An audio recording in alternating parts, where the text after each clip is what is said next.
Haven't iTube? So today's video is going to be about doomsday prepping, so-called doomsday prepping, and the difference between someone like myself and a so-called doomsday prepper. I definitely do not consider myself a doomsday prepper. I do not fall under that title. It may appear that way, but definitely I do not fall under that title. And even listen to the name, Doomsday Prepper, it sounds like you're trying to evade the inevitable or escape the inevitable. You know, like you're trying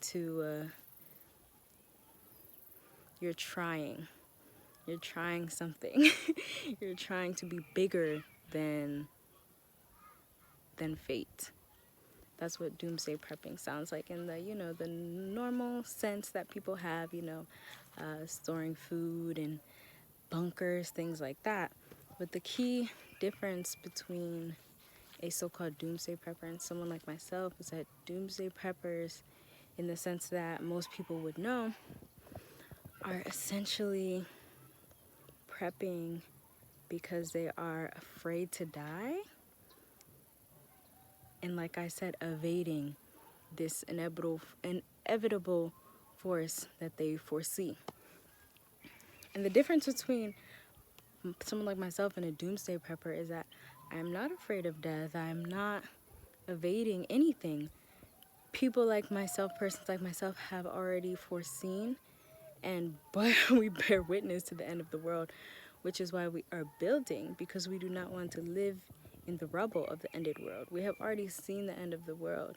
We're not running from it. We're not even prepping it. We have already been prepared for by the highest side. The highest side has already prepared for us a space.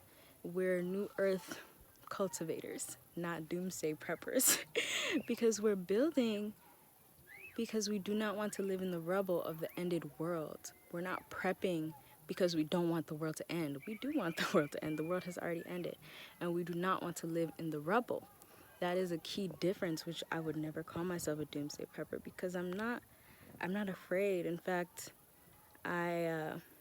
we rejoice at the ended world. We do not run from the ended world. We prepare and we build. And when I say prepare, we're not preparing for the world to end. We see that the world has ended, and now because we don't want to live in the rubble, we are building. We are cultivating the new earth.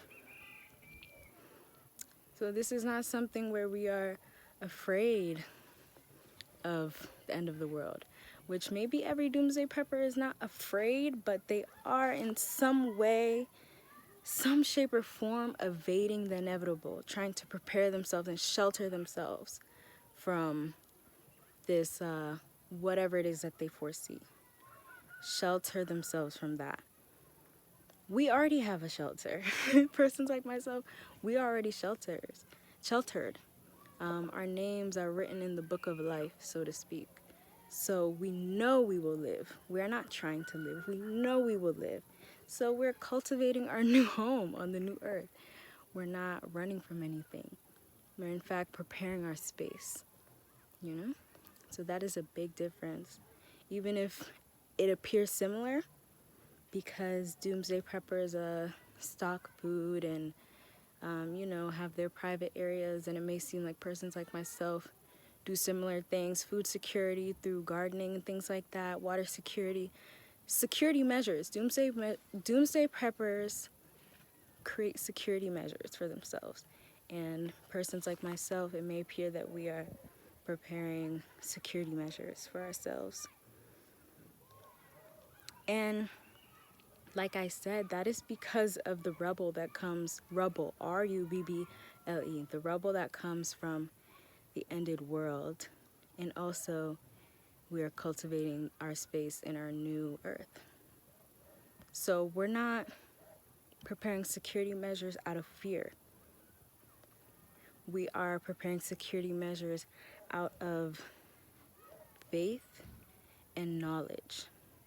So a so-called doomsday prepper deals with hope. You hope you will survive. You hope this will be enough. You hope this is secure enough. Persons like myself deal with certainty. We do not deal with hope. We are certain that we will live. That is why we must cultivate new beginnings, the new beginnings, you know? So I definitely do not consider myself a doomsday prepper in the sense that most people would understand that word. Definitely not a doomsday prepper, more so a new earth cultivator. We're building, and we do not have to prepare, so to speak, because it has already been prepared for us. Like I just said, our names are written in the book of life. It has already been prepared for us. We are certain.